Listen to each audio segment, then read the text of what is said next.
Well, you heard it, ladies and gentlemen. The district attorney of Atlanta County has charged a Florida officer with 11 counts. But here's what I found. Former homicide detective Ted Williams, and he's going to explain what happened and what's not going to happen. The DA here, Paul Howard, overcharged Officer Rolfe in regards to this very sad death of Mr. Brooks. Let me try to be direct with you.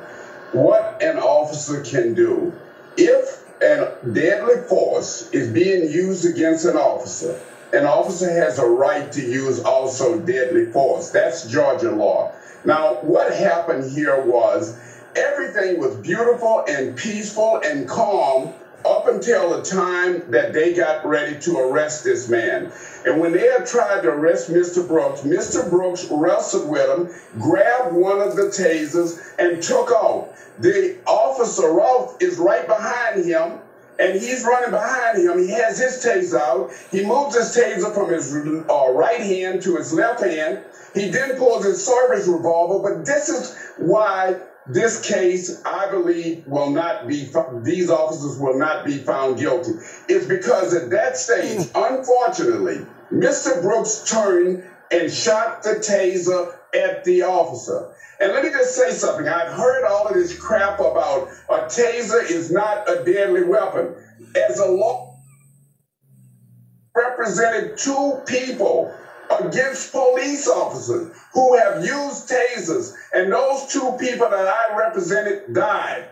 They died as the result of being tased. A taser is a weapon. A taser can be a dangerous weapon. And when you look at the fact, and what troubles me about the overcharging is that they had a felony murder charge, so they had to have an underlying charge. And that underlying charge was